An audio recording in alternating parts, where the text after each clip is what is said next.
So আজকে হচ্ছে মূলত আমরা ডিজিটাল ইলেকট্রনিক্স 2 এর শর্ট সাজেশন ক্লাসে চলে এসেছি। তো এই ক্লাসটা হচ্ছে তোমার ইলেকট্রনিক্স অ্যান্ড কম্পিউটার চতুর্থ পর্বে যারা আছো তারা এই ক্লাসটা তাদের জন্য মূলত এই ক্লাসটা তোমাদের সম্ভবত এটা শেষ পরীক্ষা। এরপরেই তোমরা অফিসিয়ালি হচ্ছে তোমরা ফিফথ সেমিস্টারে বা পঞ্চম সেমিস্টারে উঠে যাবা। তো তাদের তাদের জন্য একটু বলি যারা আমাকে দেখছো। তো ইলেকট্রনিক্স দ্বিতীয় তৃতীয় পঞ্চম এবং সপ্তম পর্বে যারা উঠবা, অর্থাৎ ইলেকট্রনিক্স প্রথম পর্বে যারা আসো দ্বিতীয় পর্বে উঠবা, দ্বিতীয় পর্বে যারা আসো তৃতীয় পর্বে উঠবা, চতুর্থতে যারা আসো পঞ্চমে উঠবা, ষষ্ঠতে যারা আসো সপ্তমে উঠে যাবা। তাদের জন্য কিন্তু আমাদের কোর্স অলরেডি চালু হয়ে গেছে। তো তোমরা যারা হচ্ছে এখনো ভর্তি হওনি ইলেকট্রনিক্স দ্বিতীয় তৃতীয় পঞ্চম এবং সপ্তম পর্বে, তারা ভর্তি হয়ে যাইতে পারো। আমাদের অফার চলছে। আমাদের কোর্স ফি যেটা 2250 টাকা, সেটার অফার প্রাইস থাকছে মাত্র 1550 টাকা, মাত্র 1550 টাকা। হ্যাঁ, সাথে থাকবে হচ্ছে এই সাজেশন বুক আর হচ্ছে পোলো টি শার্ট। এবার আমরা পোলো টি শার্ট দিচ্ছি। আর সাজেশন বুকগুলো আমি তোমাদের দেখাই দিই। সাজেশন বুক অলরেডি আমাদের চলে আসছে। এটা হচ্ছে ইলেকট্রনিক্স তৃতীয় পর্বের, এটা হচ্ছে পঞ্চম পর্বের। হ্যাঁ, তারপর হচ্ছে এই তো সপ্তম পর্বের সাজেশন বুক। হ্যাঁ, তো সাজেশন বুক এবার ইনশাল্লাহ তোমরা খুব তাড়াতাড়ি পেয়ে যাবা। আর কোর্সে ভর্তি হলেই এই সাজেশন বুক থাকছে। সাজেশন বুক থেকে তোমরা জানোই, তোমরা পরীক্ষা দিচ্ছ, তোমরা আমাদের স্টুডেন্ট। হ্যাঁ, তোমরা জানোই যে পরীক্ষায় আমাদের সাজেশন বুক থেকেই কমন আসে। সাজেশন বুকের বাহিরে থেকে খুব কম কোয়েশ্চেন আছে, যেগুলো আসে সেগুলো হচ্ছে আউট অফ সিলেবাস। হ্যাঁ, তোমাদের সিলেবাসের বাহিরে। তো এগুলো আসলে সবাই অ্যান্সার করতে পারে না, অ্যান্সার করারও দরকার হয় না। ভালো রেজাল্টের জন্য সাজেশন বুক পড়লেই এনাফ। তুমি যদি 4-4 পাইতে চাও তাও সাজেশন বুক পড়লেই এনাফ। হ্যাঁ, ওকে। সো যারা হচ্ছে ভর্তি হতে চাও তারা এই যে এই হোয়াটসঅ্যাপ নাম্বার আছে 01717434608, এই নাম্বারে হোয়াটসঅ্যাপে নক দিলেই হচ্ছে তোমাকে আমাদের এক্সিকিউটিভ আমাদের কোর্সের অফার অ্যান্ড হচ্ছে ক্রাইটেরিয়ান ডিটেইলে তোমাকে জানাবে অ্যান্ড হচ্ছে ভর্তি প্রক্রিয়া জানিয়ে দিবে। সো দেরি না করে এখনই যুক্ত হয়ে যাও। 31 তারিখের পরে এই অফার নাও নাও থাকতে পারে। সো সময় থাকতেই দ্রুত ভর্তি হয়ে যাও। ওকে, সো আমরা আমাদের কোর্স সম্পর্কে জানালাম তোমাদের, যেটা আমরা সচরাচর জানাই আমাদের লাইভ ক্লাসে। তো আমরা আর কথা না বাড়িয়ে আমরা ডিরেক্ট আমাদের ক্লাসে চলে যাব, which is digital electronics 2। Digital electronics 2 তোমাদের হচ্ছে যারা কম্পিউটার আর হচ্ছে ইলেকট্রনিক্সে আছো, এরপরে তো ডিজিটাল ইলেকট্রনিক্স আর নাই, তবে ডিজিটাল ইলেকট্রনিক্স রিলেটেড একটা সাবজেক্ট আছে। হ্যাঁ, সেটা হচ্ছে মাইক্রোপ্রসেসর। মাইক্রোপ্রসেসর তোমাদের ইলেকট্রনিক্সের ষষ্ঠ সেমিস্টারে আছে micro controller and embedded system. আর হচ্ছে কম্পিউটার ষষ্ঠ পর্বে আছে হচ্ছে micro controller base system design and development নামে একটা সাবজেক্ট আছে। তো এটা এটা ওই সাবজেক্টটা কিছুটা এটা এই ডিজিটাল ইলেকট্রনিক্স 2 এর সাথে রিলেটেড কিছু জিনিস আছে। তো এটা অবশ্যই ভালো করে পড়তে হবে। একটা সাবজেক্টের সাথে আরেকটা সাবজেক্ট রিলেট বা সম্পর্ক রাখে, এই জন্যই এইভাবেই কারিকুলাম সাজানো হয়েছে। ওকে, সো ডিজিটাল ইলেকট্রনিক্স 2 যেটা, এটা খুবই ছোট একটা বই, কিন্তু অনেক কিছু আলোচনা আছে এই বইয়ের মধ্যে, কনসেপচুয়াল আলোচনা। এটা মূলত 3 ক্রেডিটের সাবজেক্ট। হ্যাঁ, ক্রেডিট 3 মানে মার্কস কত? মার্কস হচ্ছে 60 মার্কের পরীক্ষা হবে। হ্যাঁ, এখানে টোটাল হচ্ছে 9টা অধ্যায় আছে। প্রথম অধ্যায়টা হচ্ছে রেজিস্টার। প্রথম অধ্যায়টা হচ্ছে রেজিস্টার। তো আমি হচ্ছে খুব ডিটেইলে কোনো কিছুই আলোচনা করব না, জাস্ট তোমরা কি কি পড়বা একটা শর্ট সামারি দিয়ে দিব যে তোমরা আসলে এগুলো পড়বা। প্রথম অধ্যায় যেটা, সেটা হচ্ছে রেজিস্টার। হ্যাঁ, এখান থেকে তোমরা এখানে প্রথম দ্বিতীয় এইগুলো, এই প্রথম আর দ্বিতীয় অধ্যায় থেকে একটা একটা দুইটা কোশ্চেন আসার সম্ভাবনা বেশি, বিশেষ করে দ্বিতীয় অধ্যায় থেকে একটা কোশ্চেন আসবেই, এর কোনো নাই, বিকল্প নাই। অবশ্যই দ্বিতীয় অধ্যায়ে কোশ্চেনগুলো পড়তে হবে। তবে প্রথম অধ্যায় থেকে তোমার যে শিপ রেজিস্টারগুলো আছে, যেরকম সিরিয়াল ইন প্যারালাল আউট, এটা ইম্পর্টেন্ট আছে। সিরিয়াল ইন সিরিয়াল আউট এরপরে যেটা আছে, হ্যাঁ, এটাকে লেফট শিফট রেজিস্টার বলতে পারো। সিরিয়াল ইন সিরিয়াল আউট যে রেজিস্টারটা, এটা এটা যে কাজ করে লেফট শিফট রেজিস্টার একই কাজ করে। হ্যাঁ, তো এটাও তোমরা হচ্ছে পড়ে রাখতে পারো। তবে রচনামূলকের জন্য serial in parallel out register একে এর কার্যপ্রণালী হচ্ছে, এরপর হচ্ছে তুমি যদি টেবিলটা দিতে পারো, হ্যাঁ, টেবিল বা ওই কি বলে টাইমিং ডায়াগ্রামটা আছে, টাইমিং ডায়াগ্রাম আসলে দরকার হয় না, টেবিলটা দিলেই হয়ে যাবে। টেবিলটা দিলেই হয়ে যাবে। টেবিলটা দিতে পারলে আরও ভালো। টাইমিং ডায়াগ্রাম যদি দিতে পারো, সচরাচর টাইমিং ডায়াগ্রাম চায় না, টাইমিং ডায়াগ্রাম দিতে পারলে আরও ভালো, তবে টেবিলটা দেওয়ার চেষ্টা করবা। হ্যাঁ, টেবিলটা খুবই সহজ। যেটা এসআইএসও সেটা হচ্ছে ওয়ান, প্রথম ইনপুট যাবে ওয়ান, ওয়ানগুলো হচ্ছে কি বলে লেফট শিফট হবে, মানে হচ্ছে ডান থেকে বাম দিকে শিফট হয়ে যাবে। এরপর হচ্ছে সবগুলো টাইমিং টেবিলগুলো দেখে নিবা, এগুলো যেভাবে আসবে। প্রথমে হচ্ছে কি বলে রেজিস্টারের সার্কিটটা এঁকে এর কার্যপ্রণালী বর্ণনা দিবা, কিভাবে আসলে কাজ করে, কিভাবে বিটকে সে সিরিয়ালি ইন করতেছে, অর্থাৎ একটার পর একটা ইন করতেছে, আর প্যারালাল আউট করতেছে, অর্থাৎ সবগুলো একসাথে বের করতেছে। এটা একটু এক্সপ্লেইন করবা, তারপর হচ্ছে টেবিল লিখে দিলেই শেষ। খুব বেশি এই ডিজিটাল ইলেকট্রনিক্স টুতে যতগুলো রচনামূলক আছে, হ্যাঁ, লাস্টের দিকে কিছু রচনামূলক আছে, যেরকম পিন ডায়াগ্রাম আর আর্কিটেকচার 8085 মাইক্রোপ্রসেসরের, এগুলো একটু বড় করে লিখতে হয় আর কি। তাছাড়া সবগুলো ছোট ছোট আকারে লিখলেই তুমি ফুল মার্ক পাবা। হ্যাঁ, তো রচনামূলকের মধ্যে হচ্ছে SIPO important, serial in parallel out, এরপর হচ্ছে তোমরা পড়বা হচ্ছে universal shift register, universal shift register. প্রথম অধ্যায় থেকে এই দুইটা পড়লেই হবে, এটা একটা আর এটা একটা। হ্যাঁ, এরপর হচ্ছে দ্বিতীয় অধ্যায়। প্রথম অধ্যায় থেকে কারো কোনো কোশ্চেন থাকলে ইউ ক্যান আস্ক মি।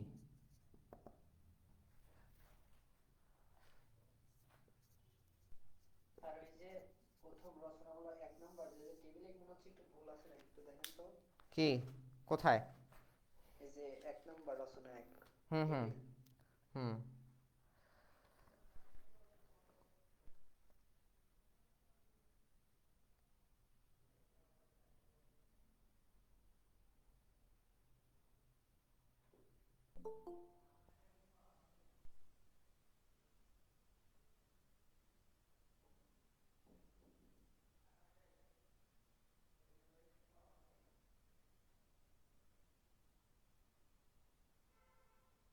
হ্যাঁ, টেবিল, টেবিল বলতে তোমার হচ্ছে টাইমিং ডায়াগ্রামের কথা বলতেছো না টেবিলের কথা বলতেছো?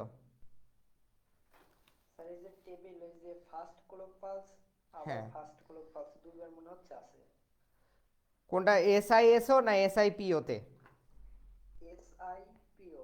হ্যাঁ, এসআইপিও তে কি বলছো? ফার্স্ট ক্লক পালস, হ্যাঁ, ওকে, ডাটা হ্যাঁ 1101 হলে এই যে টেবিল আছে না, হ্যাঁ হ্যাঁ, ওয়ান ইনপুট ডাটা তো 1101 দেয় না, ইনপুট ডাটা দিছে 1010 দিছে, টেবিল ঠিকই আছে। বা 0101 দিছে, 0101 ইনপুট ডাটা 1101 দেয় নেয়নি তো, 0101।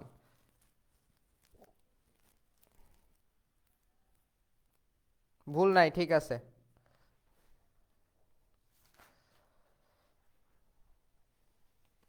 ওকে, তারপর হচ্ছে দ্বিতীয় অধ্যায়। আর কারো কোনো কোয়েশ্চেন আছে? আমি ইউনিভার্সাল শিফট রেজিস্টার এগুলো নিয়ে আবার আলোচনা করছিলাম, তোমরা হয়তো বা ক্লাসগুলো দেখলে বুঝতে পারবা। হুম, আমরা দ্বিতীয় অধ্যায়ে হচ্ছে কাউন্টার নিয়ে পড়াশোনা করব। কাউন্টার কি করে? সে মূলত পালসকে গণনা করে। হ্যাঁ, তো মূলত এখানে বিভিন্ন ধরনের কাউন্টার আছে, synchronous counter, asynchronous counter, Johnson counter, ring counter, ripple counter, হ্যাঁ, অনেক ধরনের কাউন্টার আছে। এবং লাস্টলি কাউন্টার দিয়ে হচ্ছে একটা ডিজিটাল ঘড়ি ডিজাইন করতে হয় কিভাবে, সেটাও বর্ণনা করা আছে। তো এই অধ্যায় থেকে একটা কোশ্চেন অবশ্যই আসবে, দ্বিতীয় অধ্যায় থেকে একটা কোশ্চেন অবশ্যই আসবে। প্রথম যেটা পড়বা তোমরা হচ্ছে 4 বিট রিপল কাউন্টার, হুম, এটা কতবার আসছিল সম্ভবত, আই ডোন্ট নো। এরপর হচ্ছে পড়বা তোমরা কি, এই যে রিপল কাউন্টারকে কি কি বলে? রিপল কাউন্টারের আরেক নাম কি বলো? রিপল কাউন্টারের আরেক নাম কি? হ্যাঁ, মুড টেন কাউন্টার বা ডিকেট কাউন্টার, এর কার্যপ্রণালী, এটাও আসতে পারে। রিপল কাউন্টার হচ্ছে অ্যাসিঙ্ক্রোনাস কাউন্টার।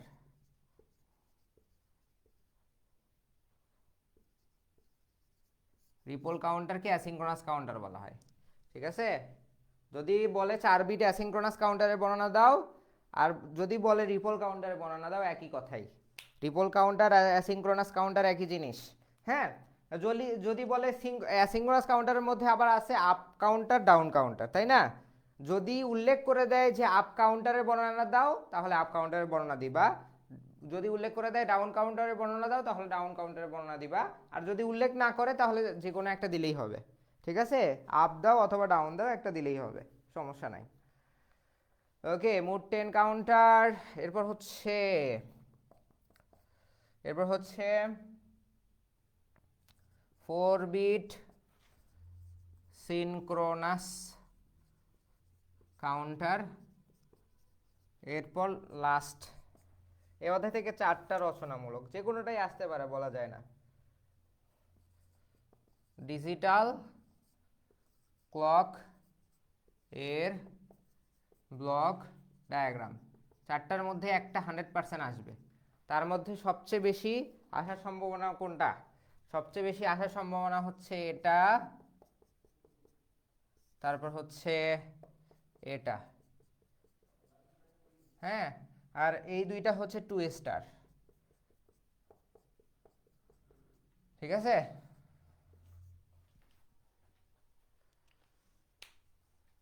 দ্বিতীয় অধ্যায় থেকে কারো কোনো কোশ্চেন আছে?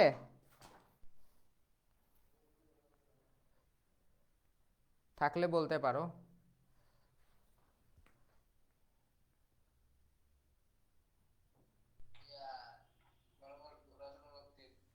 হ্যাঁ, রচনামূলক 3 কি হয়েছে? মুড 10 কাউন্টার সে 10 পর্যন্ত গণনা করতে পারে। এটা হচ্ছে তুমি সিঙ্ক্রোনাস কাউন্টার দিয়েও আঁকতে পারো, অ্যাসিঙ্ক্রোনাস কাউন্টার দিয়েও আঁকতে পারো। হ্যাঁ, এখানে দেখো, এই যে মুড 10 কাউন্টারে, আচ্ছা, আরেকটা মজার বিষয় হইলো, সবগুলা কাউন্টার এসআইএসও, এসআইপিও, তারপর হচ্ছে কি mod 10 counter, asynchronous counter, synchronous counter, এগুলা সার্কিটগুলো খুব ভালো করে শিখবা। সংক্ষিপ্ততে কিন্তু এখন সার্কিট আসতেছে, শুধু বলে যে এটা সার্কিট আঁকো, এটার সার্কিট আঁকো। হ্যাঁ, সার্কিট মানে চিত্র অনেক আসতেছে এবার পরীক্ষায়। তো হচ্ছে চিত্রগুলো ভালো করে শিখে রাখবা, প্রত্যেকটারই চিত্র খুব ভালো করে শিখে রাখবা। হ্যাঁ, এই যে হচ্ছে তোমার মুড 10 কাউন্টার, এই যে দেখো এটা। হ্যাঁ, তো এটা হচ্ছে কি কাউন্টার? এটা হচ্ছে তোমার অ্যাসিঙ্ক্রোনাস মুড 10 কাউন্টার। অ্যাসিঙ্ক্রোনাস হচ্ছে সে আপ কাউন্টার, অর্থাৎ 0 থেকে সে 16 পর্যন্ত গণনা করতে পারে। চারটা চারটা ফ্লিপ ফ্লপ আছে, মানে 4 বিটের কাউন্টার। সে কত গণনা করতে পারে? 2 টু দি পাওয়ার 4, মানে 16 পর্যন্ত গণনা করতে পারবে। হ্যাঁ, তো আমি হচ্ছে এটাকে দিয়ে কিভাবে 10 পর্যন্ত গণনা করাইতে পারি, কিভাবে 10 পর্যন্ত গণনা করতে পারি? তো 10কে যদি তুমি হচ্ছে বাইনারি করো, 8421, এভাবে যদি করো, তাহলে 10 কোথায় কোথায় হয়? 10 হয় হচ্ছে তোমার কি বলে, এখানে 1010।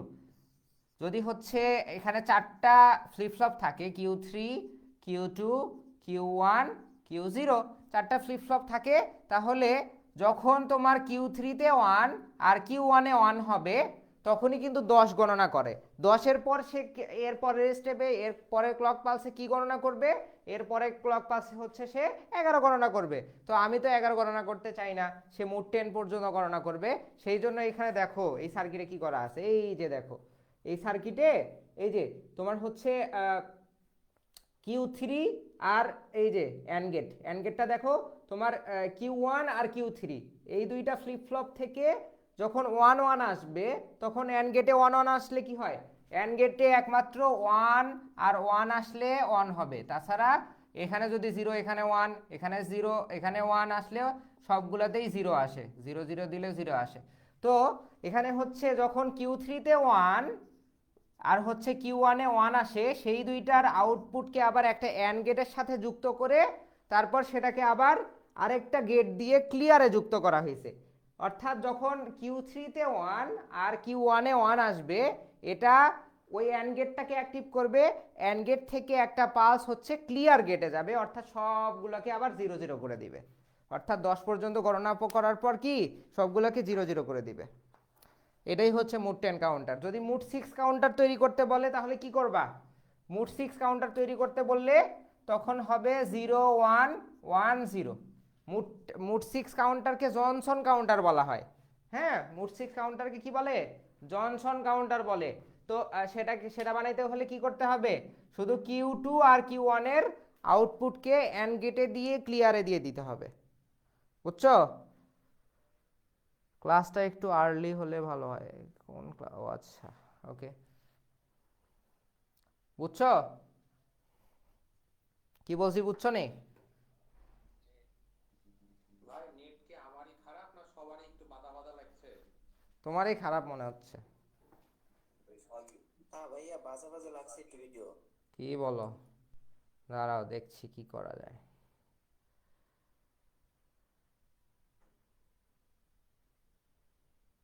স্যার আপনার কাছে সাজেশন বই নাই?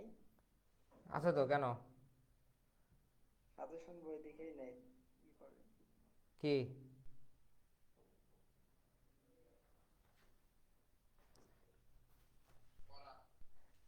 রচনামূলকে যদি আমি ধরেন হ্যাঁ যে কোনো চিত্র আছে, হ্যাঁ চিত্রটা আঁকে দিয়ে ফেললাম, রচনামূলক যে বর্ণনা বা গঠন হ্যাঁ, প্রণালী এটা পারলাম না, তাহলে ওটা কত নাম্বার দিবেন? শুধু চিত্র এঁকে দিয়ে আসবা? জি। 2 নাম্বার দিবে। কি বলেন, আপনার জায়গায় দুই? হ্যাঁ, তুমি কিছুই করো না, এটা দিবে কেমনে? সংক্ষিপ্ততে তোমাদের কত থাকে? সংক্ষিপ্ত 3 থাকে। 3 থাকে না সংক্ষিপ্ততে? দেখি না কয় মার্কের বই। হ্যাঁ, 2 অথবা 3 থাকে। 90 মার্কের হলে সম্ভবত 3 থাকে। হুম হুম, 60 মার্কের হলে হচ্ছে 2 করে থাকে। তো ওই 2 পাবা, এর বেশি পাবা না। সাজেশন বই দেখে পড়াইতে বললা কেন? কারণ হচ্ছে সাজেশন বই দেখে তো পড়াইলে ভালো হয় এরকম কিছু? আমি সবসময় বোর্ড বই দেখেই পড়াই। ওকে, নাকি তোমরা এটা মিন করতে চাচ্ছ যে আমি রচনামূলক একটু কমাই দিব, এটা মিন করতে চাচ্ছ? জি স্যার। আচ্ছা, এই যে তোমার রচনামূলক যদি কমাই দিতে চাই তাহলে এই যে এগুলো কমাই দিলেই হবে। ঠিক আছে? কমছে রচনামূলক? মানে অর্ধেক কমে গেল। হুম, কিন্তু রিস্ক নেওয়া যাবে না, ওগুলো পড়তে হবে। কারণ অনেক রচনামূলকের কোশ্চেন তোমার হচ্ছে কোশ্চেনে, বিশেষ করে সার্কিট ডায়াগ্রাম, তারপর হচ্ছে ব্লক ডায়াগ্রাম, এগুলো হচ্ছে সংক্ষিপ্ততে চলে আসে। এই জন্য কোনোটাই বাদ দেওয়া যাবে না। আমি যেগুলো লিখছিলাম এগুলোও পড়তে হবে, তবে সিরিয়াসলি এগুলো পড়তে হবে আর কি। বুঝছো? হ্যাঁ, 4 bit 4 bit counter asynchronous counter না, ওটা কি বলে? রিপল কাউন্টার বলে, রিপল কাউন্টার। ওটাকে অ্যাসিঙ্ক্রোনাস কাউন্টার বলা হয়। হ্যাঁ, ওটা তো বলছি যে রিপল কাউন্টারের আরেক নাম হচ্ছে অ্যাসিঙ্ক্রোনাস কাউন্টার। তৃতীয় অধ্যায় মেমোরি। মেমোরি, তৃতীয় অধ্যায় মেমোরি। হ্যাঁ, মেমোরিতে র্যাম রোম নিয়ে অনেক আলোচনা আছে, আমরা তেমন আলোচনা করব না।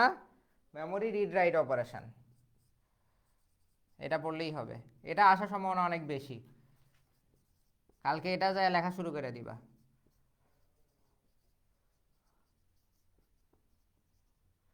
কোশ্চেন পাওয়ার আগেই এটা আসতে পারে, বুঝছো? মেমোরি রিড রাইট অপারেশন, সাইকেলগুলো ভালো করে দেখবা আর একটু বর্ণনা দিলেই হবে। তৃতীয় অধ্যায় থেকে এটা পড়লেই হবে, বুঝছো? এরপর চতুর্থ অধ্যায়।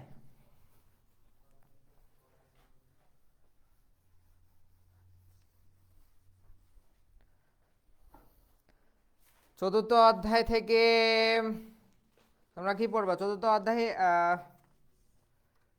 এডিসি ডিএসি আছে। চতুর্থ অধ্যায়ে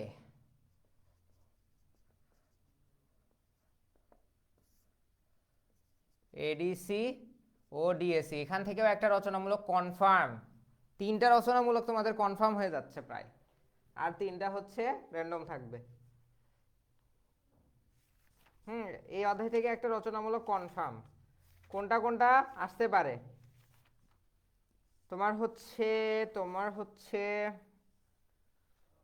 এক নাম্বার হচ্ছে R2R,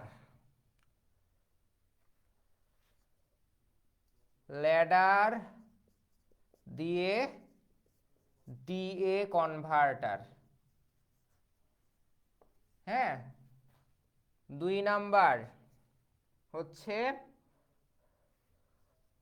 ওয়েটেড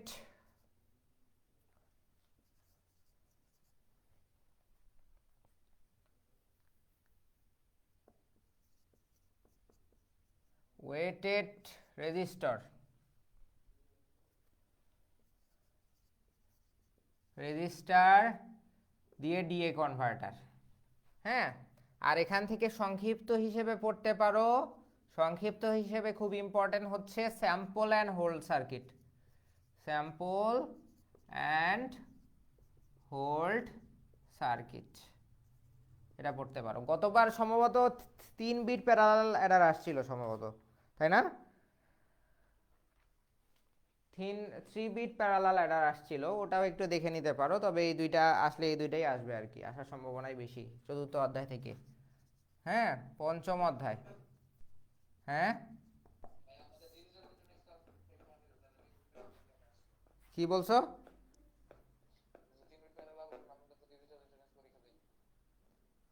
ডিজিটাল ইলেকট্রনিক্স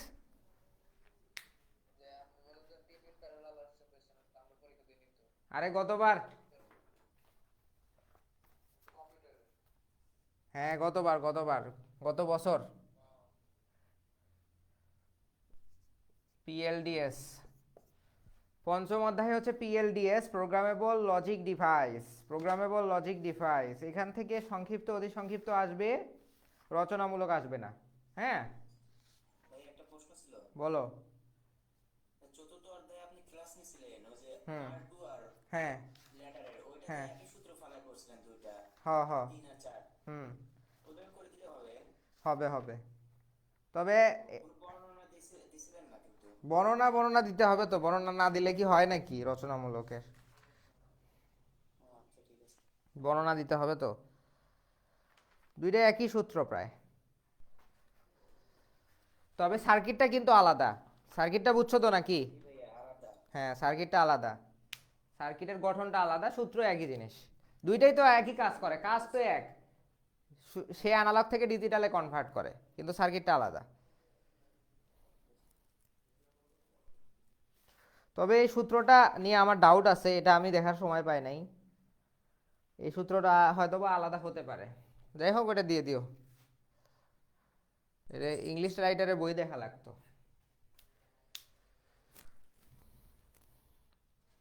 পঞ্চম অধ্যায় পিএলডিস, প্রোগ্রামেবল লজিক ডিভাইস। এখান থেকে পিএলএ, পিএএল, জিএএল এগুলো পড়বা, এগুলো সংক্ষিপ্ত হিসেবে আসবেই। হ্যাঁ, তারপর সিপিএলডি, এগুলো সংক্ষিপ্ত হিসেবে আসবে, রচনামূলক এখান থেকে আসবে না, সংক্ষিপ্ত হিসেবে আসবে এগুলো খুব পড়তে হবে। ষষ্ঠ অধ্যায়, পঞ্চম অধ্যায় থেকে সংক্ষিপ্ত আসবে, কিন্তু সংক্ষিপ্ত পড়বা। ষষ্ঠ অধ্যায় পিএলএ, পিএএল, জিএএল, তারপর সি, কি আছে, সিপিএলডি,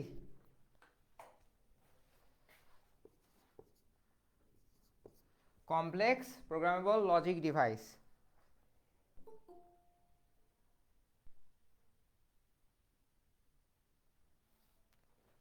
ষষ্ঠ অধ্যায় থেকে তোমরা কি কি পড়বা?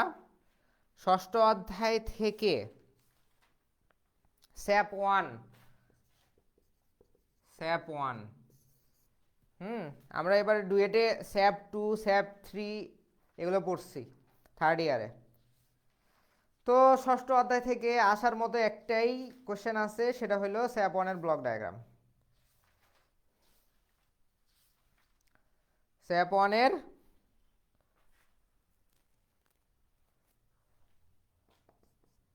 এটাও ইম্পর্টেন্ট আছে, স্যাপ 1 এর ব্লক ডায়াগ্রাম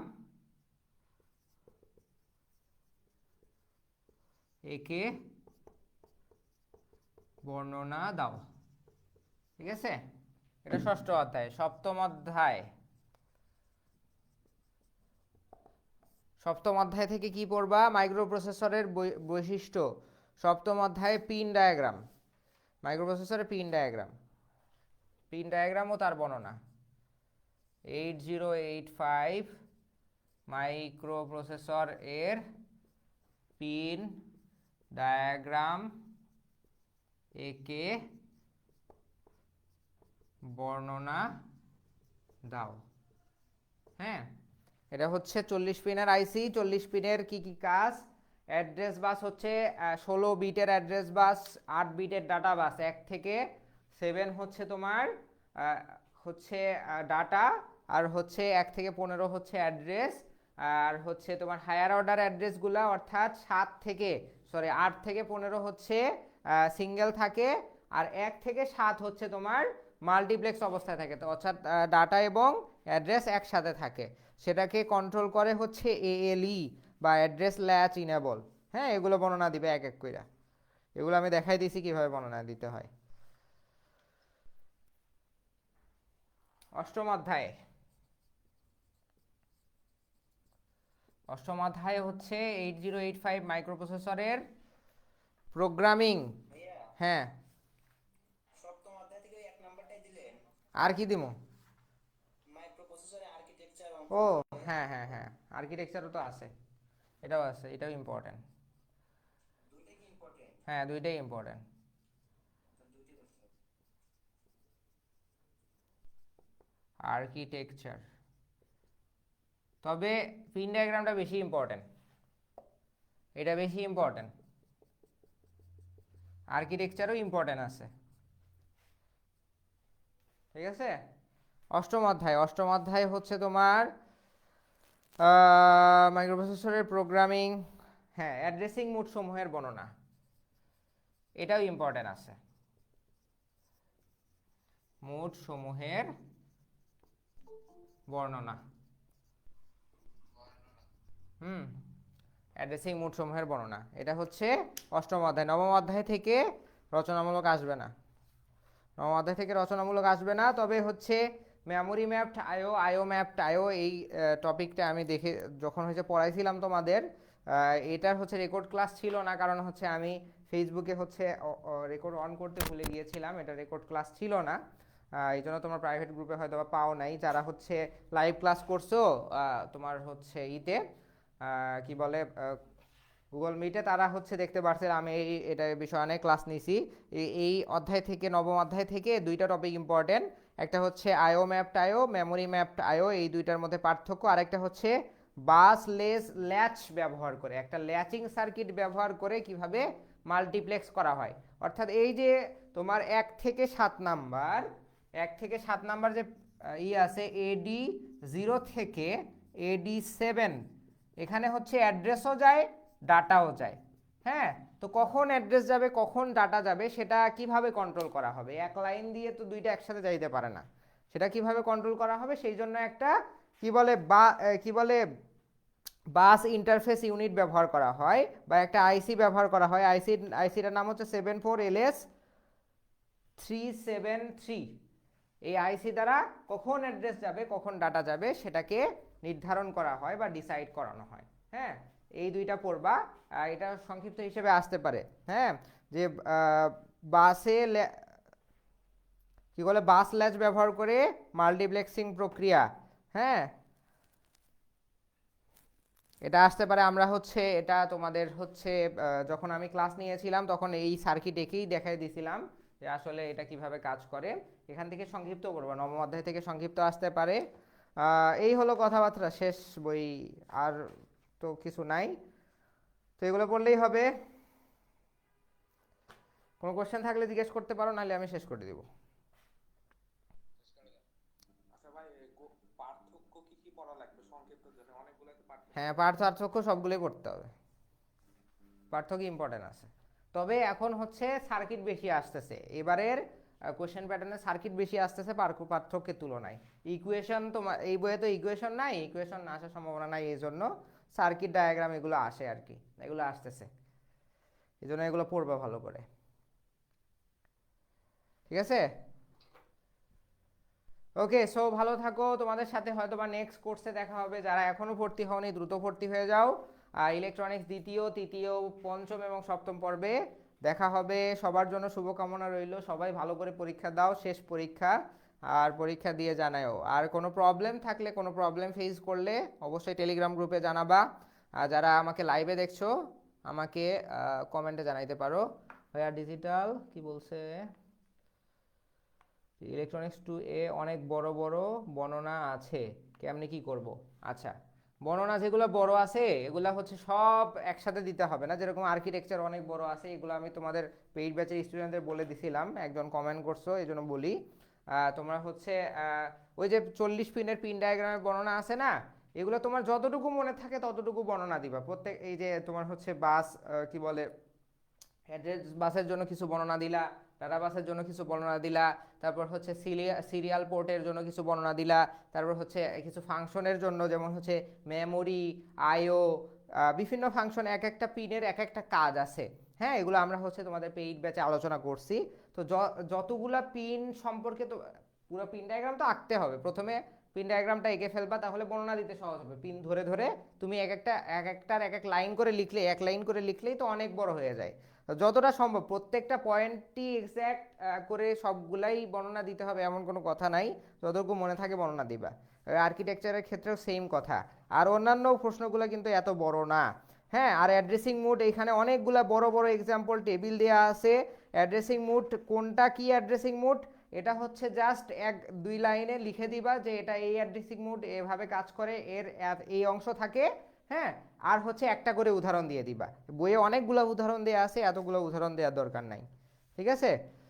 এভাবে লিখলেই হবে। ওকে, সো ভালো থাকো, দেখা হচ্ছে নেক্সট ক্লাসে, নেক্সট কোর্সে।